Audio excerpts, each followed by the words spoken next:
Mata pelatihan 4, penyimpanan, penyebarluasan, dan pembatasan akses data dan informasi dalam pengendalian operasi. Mata pelatihan ini membahas tentang penyimpanan, penyebarluasan, dan pembatasan akses data dan informasi dalam pengendalian operasi. Setelah mengikuti pelatihan ini, peserta diharapkan mampu melakukan pengelolaan sistem penyimpanan, penyebarluasan, dan pembatasan akses data dan informasi dalam pengendalian operasi. Diperlukan waktu 5 jam pelajaran untuk menyelesaikan mata pelatihan ini beserta kuis. Berikut merupakan indikator hasil belajar yang diharapkan. Terdapat 3 pokok bahasan dalam modul ini. Pokok bahasan pertama adalah penyimpanan data dan informasi yang aman. Pokok bahasan kedua adalah penyebar luasan informasi kedaruratan. Pokok bahasan ketiga adalah pembatasan akses informasi. Berikut adalah referensi yang digunakan dalam pembuatan modul ini.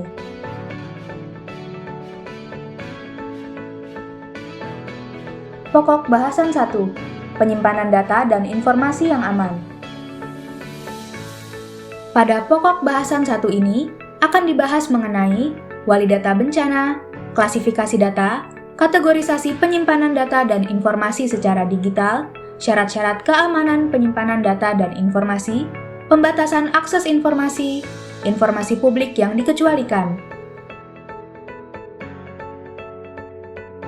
Pusdalops BNPB dan BPBD yang berperan sebagai wali data bencana dalam hal penyimpanan data dan informasi memiliki wewenang untuk menyediakan, mengelola, dan memutakhirkan data bencana berdasarkan standar dan prosedur yang telah disepakati, menentukan periode penyimpanan data historis sesuai dengan kebutuhan tata kelola data bencana, dan menentukan metode pengarsipan data.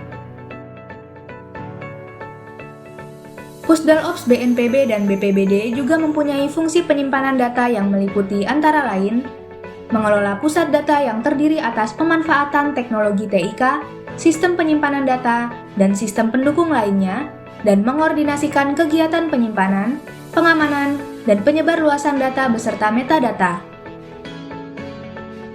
Data dapat diklasifikasikan menjadi 3 tingkatan berdasarkan tingkat kerahasiaannya. Terbuka atau hilangnya data di tingkat yang lebih dirahasiakan dapat menyebabkan kerusakan atau kerugian pada individu dan institusi. Klasifikasinya adalah sebagai berikut. 1. Public data atau data yang tidak dirahasiakan atau terbuka untuk umum. Contohnya adalah informasi direktori publik, temuan penelitian publik, kebijakan, informasi publik lainnya seperti rilis publik, artikel berita, dan lain-lain. 2. Protected data atau data yang diproteksi di mana penggunaannya hanya dapat dilakukan pada lingkup tertentu. Contohnya adalah informasi keuangan pribadi, catatan karyawan atau personil, informasi kesehatan yang dilindungi, rencana anggaran, informasi yang menunggu paten, dan informasi yang dilindungi oleh hukum.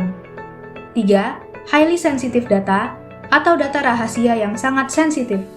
Contohnya adalah data identitas pribadi seperti KTP, nomor kartu kredit, nomor rekening keuangan, nomor jaminan sosial, dan sebagainya. Untuk melakukan penyimpanan data dan informasi secara digital, Pusdalops BNPB dan BPBD dapat menggunakan jenis penyimpanan berikut, yang keamanannya diidentifikasi berdasarkan klasifikasi data. Drive internal komputer, removable drive, server, shared network drive, Google Drive, OneDrive, dan Dropbox dapat digunakan untuk public data. Untuk protected dan highly sensitive data hanya aman untuk disimpan di drive internal komputer milik Pusdalops. Pengorganisasian penyimpanan data. Dalam hal melakukan pengorganisasian penyimpanan data, Pusdalops BNPB dan BPBD dapat mengklasifikasikan data sesuai kebutuhan. Misalnya, folder induk dapat berupa tanggal penyimpanan data, jenis data yang disimpan, nama daerah, atau sumber data. Sementara itu, subfolder dapat berupa laporan harian, laporan situasi, atau catatan kejadian.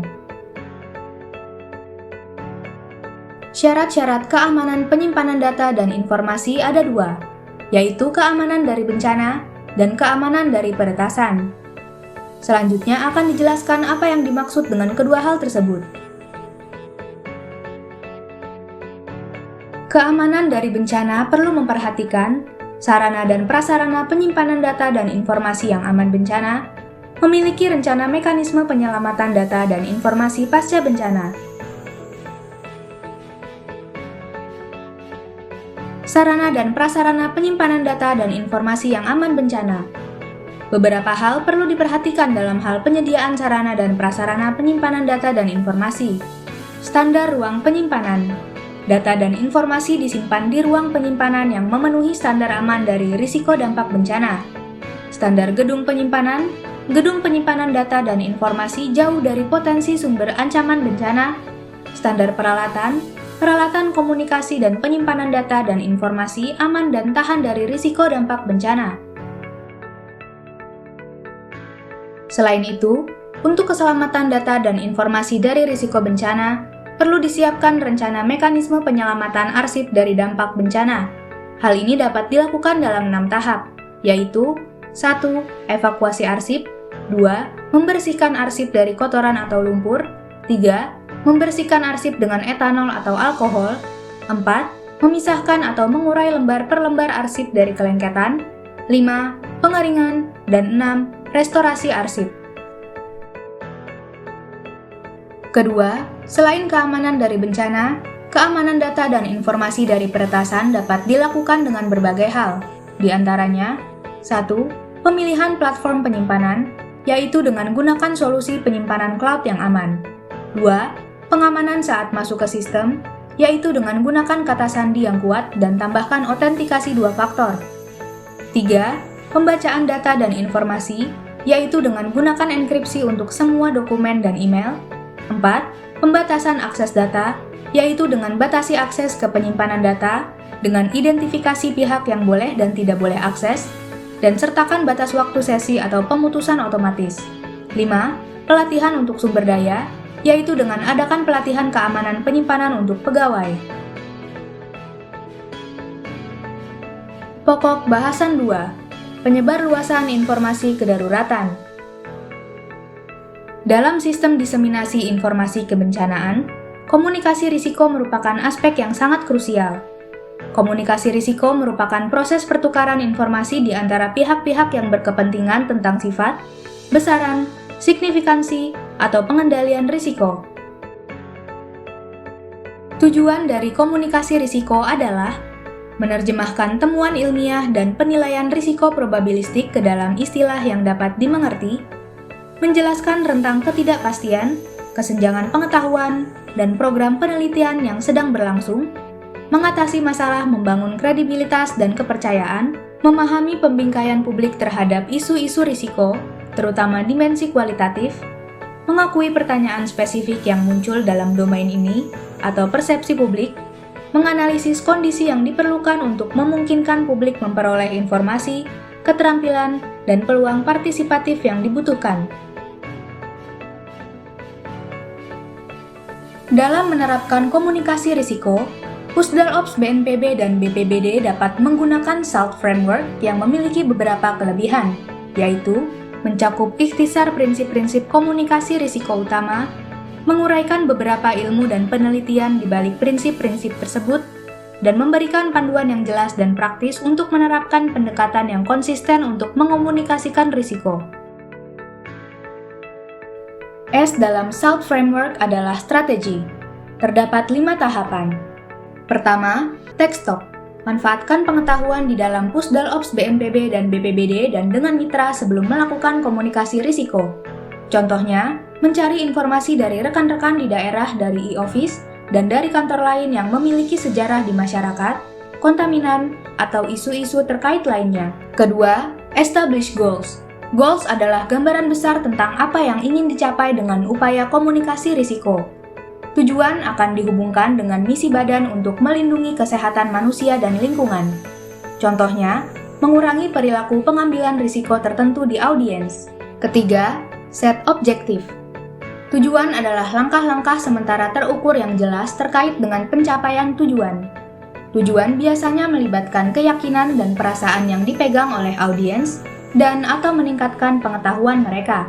Contohnya, meningkatkan kepercayaan yang dilaporkan sendiri pada pembawa pesan tentang masalah kesehatan di masyarakat. Keempat, choose platform. Platform terkadang disebut kendaraan atau saluran. Mereka adalah cara pesan akan menjangkau audiens. Contohnya, konten website, konten media sosial, atau pertemuan publik. Kelima, match tactics. Taktik adalah teknik yang digunakan untuk membangun atau menyampaikan konten. Beberapa taktik terbukti lebih efektif daripada yang lain untuk menjangkau audiens tertentu atau mencapai tujuan tertentu. Contohnya, desain pertemuan interaktif yang dapat diakses versus gaya forum publik. A dalam SALT framework adalah action. Dalam menerapkan komunikasi risiko, berbagai macam faktor dapat berdampak jika audiens dapat mendengar, memahami, menerima, dan bertindak atas pesan komunikasi risiko tertentu.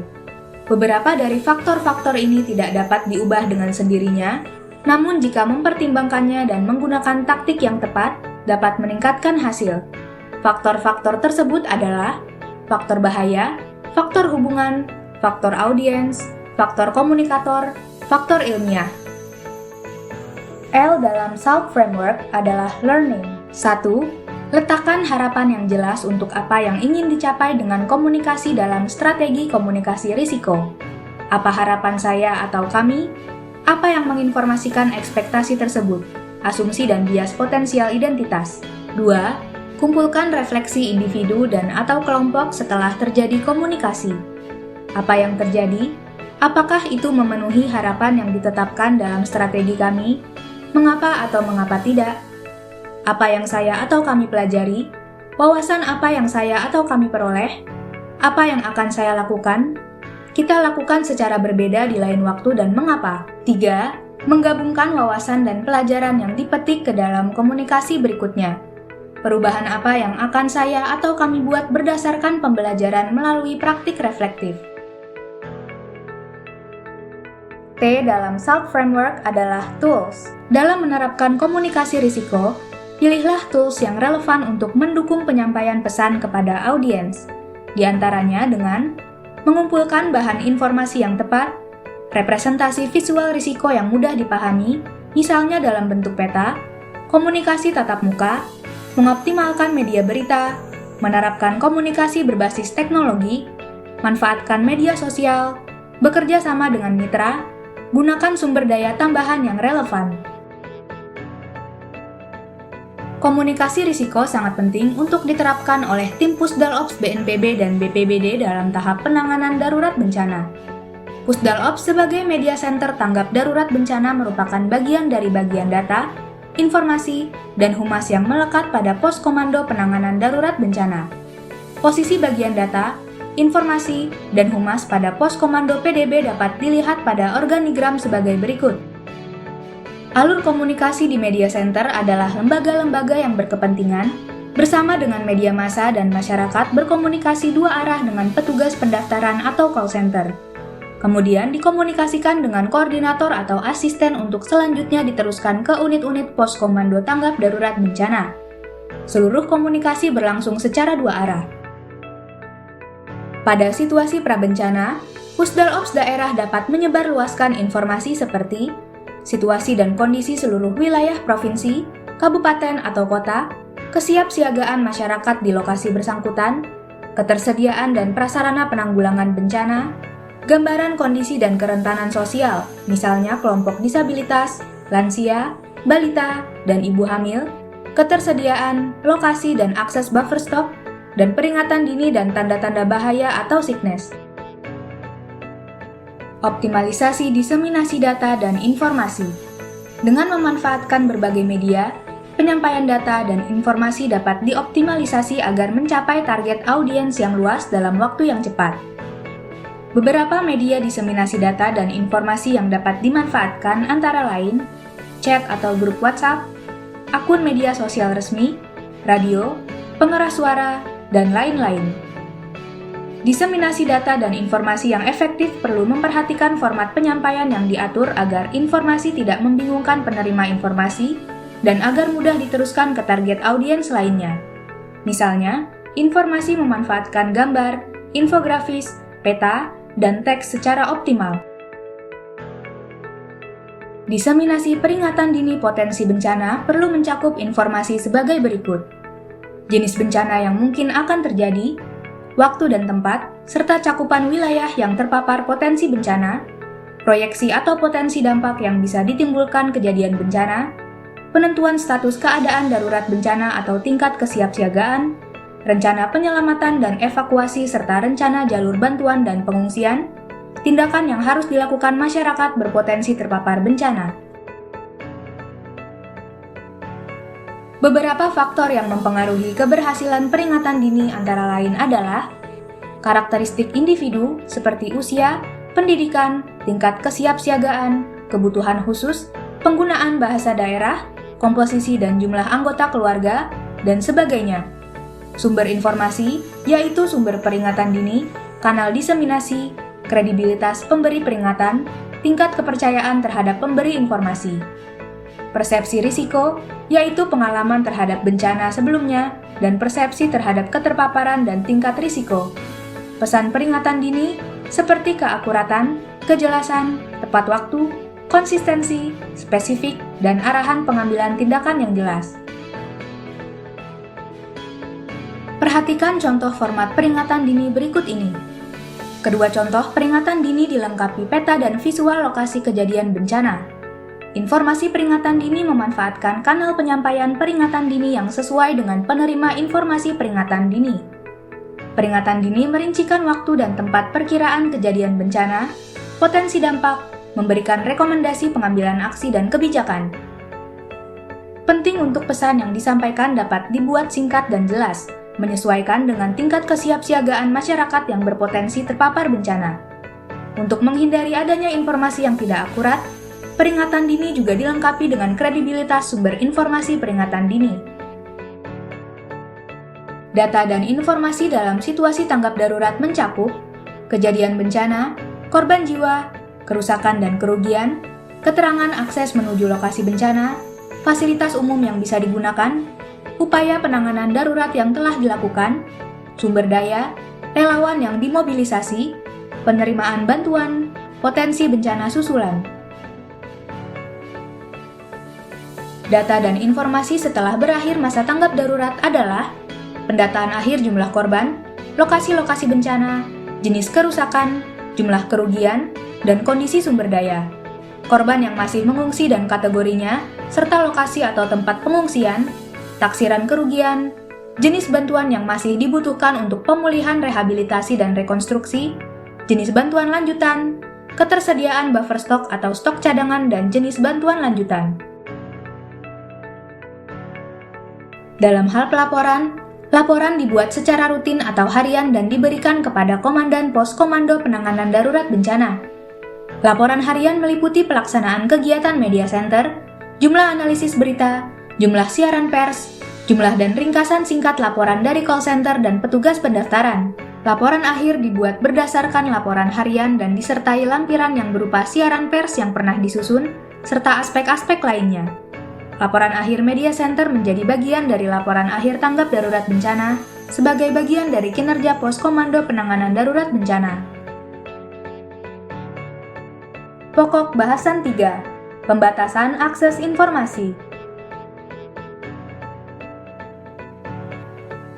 Dalam hal pembatasan akses informasi, terdapat ketentuan sebagai berikut.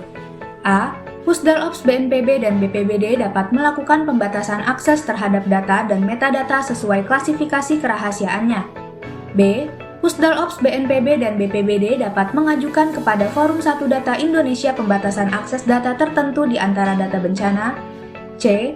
Produsen data wajib memberitahukan kepada Pusdalops BNPB dan BPBD apabila perlu dilakukan pembatasan akses data tertentu di antara keduanya. D. Penetapan sifat kerahasiaan data bencana dapat diusulkan oleh produsen data bencana kepada Pusdalops BNPB dan BPBD setelah mempertimbangkan potensi konsekuensi yang dilakukan oleh pejabat pengelola informasi dan dokumentasi badan. E. Dalam mempertimbangkan pengajuan pembatasan akses data tertentu, Pusdalops BNPB dan BPBD dapat meminta pendapat dari Forum 1 Data Bidang Bencana. F. Pembatasan akses terhadap data dilaksanakan berdasarkan keputusan Sekretaris Utama BNPB dan BPBD. Ketika melakukan penyimpanan data dan informasi secara digital, Pusdal Ops BNPB dan BPBD dapat memberikan akses kepada pengguna lain dengan mempertimbangkan opsi berikut sesuai kebutuhan. Tersedia pada Microsoft OneDrive, Google Drive, dan jenis penyimpanan digital lainnya. View. Opsi ini mengizinkan akses kepada pengguna lain untuk melihat atau meninjau data atau dokumen. Edit. Opsi ini mengizinkan akses kepada pengguna lain untuk menyunting, menghapus, atau mengubah isi data atau dokumen. Dalam memberikan akses informasi kepada publik, Pusdal Ops BNPB dan BPBD harus memperhatikan jenis-jenis informasi yang dikecualikan. Informasi publik yang dikecualikan bersifat ketat dan terbatas.